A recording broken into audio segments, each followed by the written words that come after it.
guitar solo kha khoi mi nge ti tam zo chang kan thei mai ka ringa parizon ti hla pi vanal ro ti sak a play tu te po sa phawan ni kan riat kha mizo hla guitar solo om to zong zong a suan belchian dol le moi berte zinga mi ning ka ria veina zirthiamin tum don tlang te o le ol samzo kin ti don kaila atir ber kha kutzung uin fret nana string number 4 chuan string number 3 hi open to number 3 hi chuan number 2 a fret number 3 a hei chuan a pathum kha tikhani perang tikhana riang ma zo tir ber kha tia slide ve deuh tu tikhano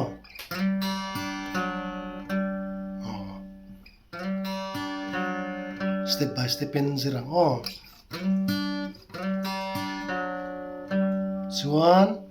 string number 4 hi open ang tikhano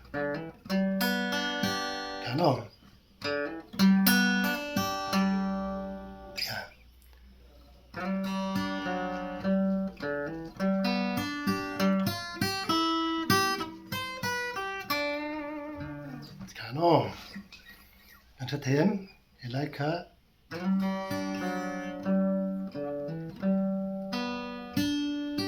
G key kha arpeggio ang deuh ni ti thla mai ang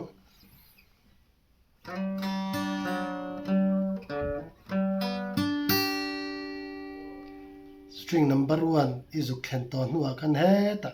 number 4 a hen ilut chho le ta khan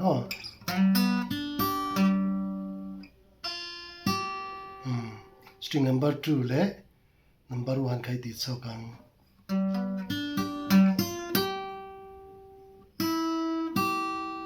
ti liang ti khan chuan he dai lu ma khan hela hen i khak zong chale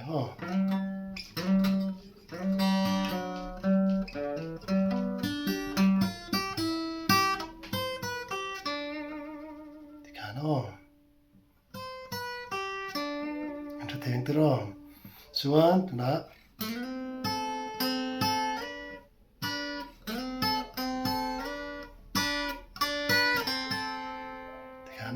kan thei te ro kha chu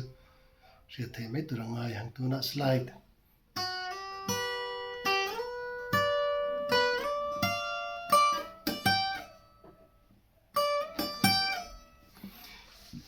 hi guitar englo hian a dai lo wangin har deuh le ka holo chuan ka khain lu thra thiam don nia ti yang kan ti tha leang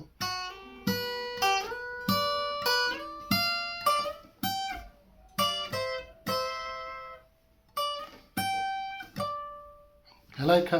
heta a chho le chi ka slide chho tur nia per lo tur heta tang hian haro ka per le tur han lia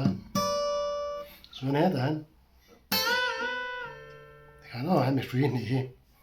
maro chu free khan nei pool ve lo tur free ni na chau hi pool tur chuan he ta tang khano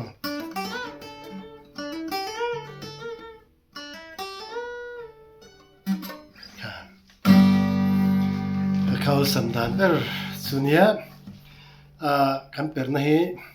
electric guitar le an chu nang chi te kha kan man ve kher lo wangin ari chu ai nang chat chat lawang amaro chu scale ro chu ai nang tlang pe ti kha ran sei ngal du bok ani chuan muang deuh hlekin a tir tang ti le tom sina le